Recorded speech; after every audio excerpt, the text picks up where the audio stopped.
김정웅 선교사님의 선교 도전이 있겠습니다. 그런데 여러분, 이번 선교대회는 3차 선교대회이기 때문에 성숙한 선교대회입니다.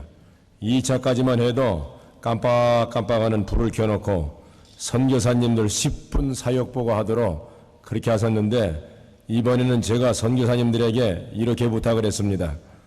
성령께 맡기시고 밤새도록이라도 보고하라고. 여러분 동의하십니까? 여기까지 오시면서 심신이 피곤하시지만은 선교사님들의 도전의 말씀에 크게 은혜 되시기를 바랍니다. 선교사님 나오실 때 뜨겁게 박수해 주시기 바랍니다.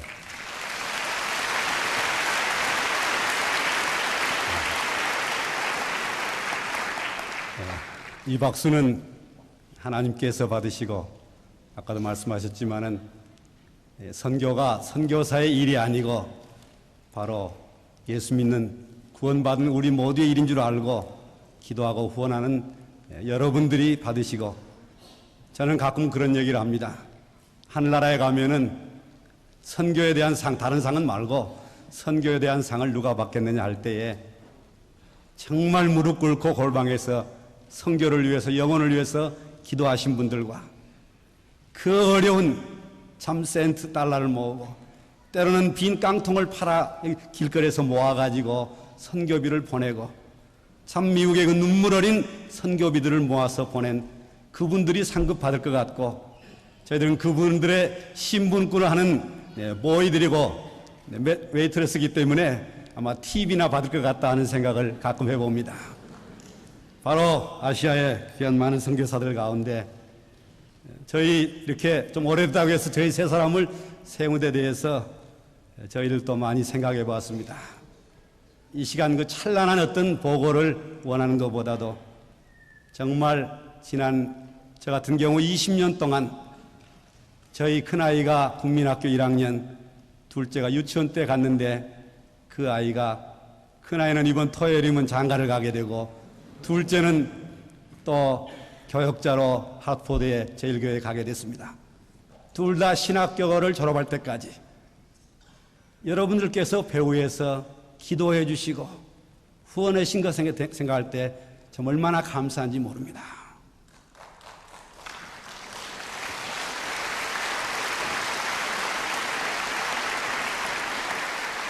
그냥 뭐 잘해서 여러분이 후원했다면 그래도 괜찮겠지만, 제가 보기에도 참 너무나 허물투성이고 참 실수한 것밖에 없는데, 부끄러운 것밖에 없는데, 하나님께서 그래도 아직도 쓰시겠다고 놔주신 거 볼 때 감사하고, 아무 열매도 없고 보고도 제대로 못하고 때로는 선교비를 받고도 감사한 편지도 못 드리는 저를 여러분들이 아껴주시고 그래도 기억해 주시고 계속해서 후원해 주신 것 생각할 때 참으로 감사합니다. 20년이 넘을 때까지, 20년이 될 때까지 한 달도 빼놓지 않고 이름 없이 빚도 없이 꼭 선교비를 보내시는 그런 귀한 분을 생각할 때 정말 얼마나 감사한지 모릅니다. 정말 저희들은 지난 20년 동안 한다고 했지만은 전쟁터에 있었기 때문에 어떤 면에서는 머리끝부터 발바닥까지 상처투성입니다.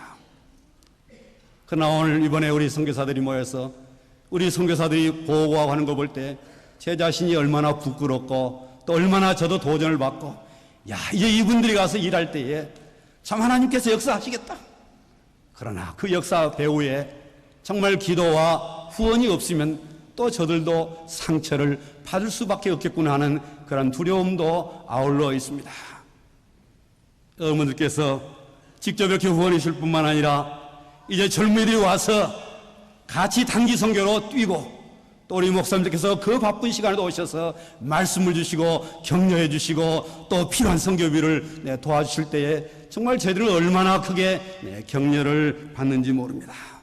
하나님께서 특별히 미주에 있는 우리 젊은이들과 미국에 있는 교회들이 정말 이 아시아에서 온 그 신앙 열정과 또 이 서구에서 배웠던 그 아름다운 그 모든 최고의 기술과 모든 걸 동원해서 함께 선교제에 가서 쓰임 받으면 정말 이스트와 웨스트가 합해서 베스트 미셔너리가 될 수 있는 이런 그 황금어장인 여러분들이, 아시아인에게 가장 얼굴도 같고 모두가 비슷한 이 태국 사람과 이 아시아의 모든 사람들을 위해서 아시아인이 복음 전하는 것이 가장 효과적이라 생각할 때에 아마 이 일에 여러분들이 특별한 관심을 가져주시고, 아시아 인구가 복음화되지 않으면 세계 도처의 모든 민족이 복음을 들을는지는 모르지만은 세계 60% 가까이는 아직도 복음을 듣지 못한다는 걸 생각할 때, 또 태국이 이제 40년이 넘도록 한국 선교사가 보냈기 때문에 이제 태국은 이미 복음화가 됐다 해가지고 마치 이제는 러시아로 또 중공으로 어느 날인가 북한 선교가 문이 열리면 다 거리 갈 것 같은 그런 이 유행 따라가는 이런 선교가 아니라, 정말 한 곳에 씨를 뿌렸다면, 시작했다면 열매를 보고 그 민족이 복음화되고 그 민족 가운데서 우리 한국교회처럼 선교사를 정말 4,000명은 아니라 할지라도 400명이라도 보낼 수 있는 데까지 끝까지 지원하는 그것이 얼마나 중요한가 하는 것을 생각해 보면서 제가 몇 가지 길게는 안 하겠습니다. 특별히 그동안 경험하면서 우리 선교에 대해서 좀 더 상식적인 면에서 구체로 이해했으면 하는 말씀을 잠깐 드리면서 말씀을 마치고자 합니다. 우리는 오지에 들어가고 정말 미 전도 종족을 입양하고 또 가장 깊은 참에 헐벗고 옷도 제대로 가리지 않는 그곳에 가서 일하는 선교사님들을 제 자신도 존경하고 그들에게 경의를 표합니다. 그것이 우리가 해야 할 일입니다. 그러나 때로는 우리가 그것으로만 치우칠 때에, 후원하는 교회들이 그것만이 가장 중요하다고 생각할 때에 저는 때로는 그런 생각을 해봅니다. 우리 선교사와 후원교회가 오지로 가고 저 정글로 가고 가장 사람 적은데 찾아가는 동안 대도시는 마귀에게 상납해버리지 않았는가. 아시아는 지금 다 대도시로 몰리고 있는데 대도시는 다 포기하고 산쪽만 가는 것이 가장 최고는 아니지 않느냐. 사도 바울이 로마도 보아야 되겠고 대도시를 복음화했다면 오늘 우리가 영혼 있는 사람 있는 그곳에 가는 것이 얼마나 중요한 것인가를 우리가 밸런스를 맞춰야 되지 않겠느냐, 그런 문제를 생각해 봅니다. 또한 우리는 선교 보고를 들을 때에 엄청난 결과를 기대하는데 정말 20년 태국 선교에 어떤 열매가 있느냐, 죄송하지만 여러분에게 보내드릴 만한 것이 없습니다. 168년이 넘었는데도 아직도 태국은 1%도 신자가 안 되는 그런 곳에 가서 제가 이 짧은 이 태국 영어로, 태국말로 어떻게 그들을, 그렇게 많은 사람을 날마다 인도해낼 수 있겠느냐. 몇 교회를 개척하고 수십 명, 수백 명씩 전도해가지고 그들이 어떻게 되겠느냐. 저는 때로는 그런 얘기를 합니다. 상식선에서 생각해 볼 필요가 있지 않느냐. 여러분이 미주에서 개척을 하고 또 국내에서 개척을 하고, 지난주 저도 제가 그 교회를 이야기하는 건 아닙니다만 잘못합니다. 한 예로 지난주 우리 4명의 선교사가 10몇 명, 20명 미만이 모인 교회 가서 설교를 했습니다.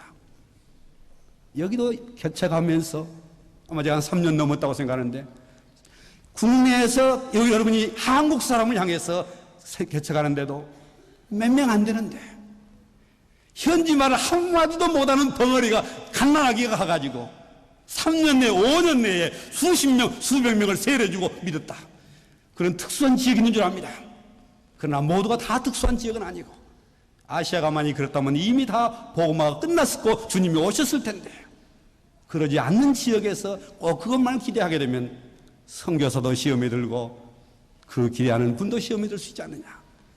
우리는 그 사람이 가서 얼마나 어려운 가운데 지금 언어를 배우고 그 민족을 사랑하는 것을 배우고 생존하는 것을 배우고 어떻게 그 민족을 위해서 정말 생명 바쳐가면서 일하는가를 상식적으로 생각하는 것이 좋지 않겠느냐. 또 효과적인 선교 면에서 생각해 볼 필요가 있다고 생각합니다. 오지에가 있으면 그 선교는 가장 참 오리지널하고 우리가 기대하는 선교고, 신학교를 하고 훈련을 한다면 그 잘못됐다고 한다면 그건 문제가 있지 않겠느냐. 선교사의 형편과 은사 따라서 그 민족을 복음하는 일은 사실은 그 나라 지도자가 그 민족을 복음하기 전까지는 아직 복음화가 될 수 없다고 생각하기 때문에 우리 선교사들은 처음에는 가서 뛰고 온갖 시골에 들어가서 전도하면서 하지만은 그러나 그 상황을 알게 될 때에 우리는 단 한 사람이라도 몇 명이라도 제자 양육을 통해서 저들이 일하고 우리는 뒤에서 밀어주고 어느 날 저들이 참 리더십을 가지고 자기 민족을 복음할 때 우리는 무대 뒤에 사라져서 대사를 읽어주는 그런 사람이 되는 것이 우리의 임무가 아니냐를 생각하고 있습니다. 이 점을 우리 후원한 여러분들도 이해해 주시면 좋겠다 생각이 됩니다. 최근에 우리는 또 선교사들이 돈으로 선교한다 또는 프로젝트로 많이 한다는 그런 얘기를 듣습니다. 물론 그렇게 되지만 제가 생각할 때는 한국 선교사가 돈이 많은 것도 사실이지만 서구 선교에 비하면 죄송한 속된 말로 세 발의 피입니다. 제가 태국에서 우리 선교관 하나 준비하고 어떤 센터를 준비하려고 할 때에 우리가 태국 선교를 30년, 40년인데 땅 한 평도 없고 보잘것없는 우리 모습을 보면서 비록 서구 선교사들은 20년 전, 50년 전에 했지만 그때 시세나 지금 시세나 그때 가치로 보면 마찬가지라 생각합니다. 그 사람들은 병원을 세고 학교를 세고 온갖 시설을 다 했는데 이제 우리 한국 선교사들이 조금 눈을 뜨고 조그만 프로젝트를 하는데 프로젝트만 한다, 돈으로 선교한다가 아니라 문제는 어디에 있었느냐? 돈을 관리하는 방법이 잘못되지 않았는가 생각합니다. 저도 가끔 선교 볼 때 직접 돈을 주시는 분 있으면 감사합니다. 또 선교사도 선교제에 가서 그 사람들이 직접 돈을 주기를 원합니다. 가장 감사를 받을 수 있기 때문에. 그러나 이것이 결국은 우리가 한국 선교사가 돈으로 선교한다는 말이 되지 않느냐. 한 예를 들면 태국에 있는 어떤 신학생에게 전도사에게 헌금한다고 할 때에 여러분이 바로 보내거나 선교사를 통해서 보내지 마시고 여러분은 여러분이 소속한 교회에 보내시고 교회 선교부를 통해서 또 선교부 본부로 보내시고 거기서는 선교지로 보내서 선교지 회계가 다 그걸 관장한 다음에 선교사에게 보내면 선교사는 그 돈을 바로 보내는 것이 아니라 현지 교단이나 노예나 총회 선교 관계된 데 보내가지고 그 사람들 손에 의해서 간다면은 10,000불이나 100,000불을 보내도 한국 선교가 돈으로 선교한다는 말 안 들을 겁니다. 문제는 우리가 돈을 보내는 방법이 틀려가지고 손에 쥐어줘야 안심이 되고 그 사람한테 바로 보내야 된다는데 이것처럼 위험한 일은 없기 때문입니다. 영적인 전투에서 참 아까도 말씀드린 대로 우리 선교사들이 때로는 만신창이가 될 수가 있습니다. 시험에 들 수도 있고 너무 분주해서 기도하지 못하기도 하고 또 갈등과 오해와 또 여러 가지 인간적인 인격적인 모자람이 너무나 노출되기 때문에 참 부끄러울 때가 많이 있습니다. 그러나 여러분이 기도해 주신다면 또 하나님께서는 저희들 아직까지 기회를 주시기 때문에 이 사명을 감당할 수 있으리라 생각하면서 여러분이 선교에 대한 어떤 부정적인 얘기보다 여러분들이 저는 가끔 그러면 여러분이 말로 좀 선교를 해 주시기 바랍니다. 적어도 이번 대회에 참석하신 분들이 선교사의 잘못도 보고 듣고 하시겠지만은 여러분이 선교에 대한 부정적인 얘기를 하면 좋아할 사람은 하나 있는데 좋아할 사람이 아니라 바로 그 마귀밖에 없습니다. 왜? 마귀는 선교를 방해하기 때문에. 이번에 우리는 마귀 역사를 너무 많이 보았습니다. 그러나 여러분이 선교를 위해서 주님이 원하시고 하나님이 원하시는 이 일에 말로 긍정적으로 좋은 입에서 선교해야 된다는 것을 우리가 말한다면 하나님께서는 기뻐하실 것이고 마귀는 부들부들 떨 것입니다. 감사합니다.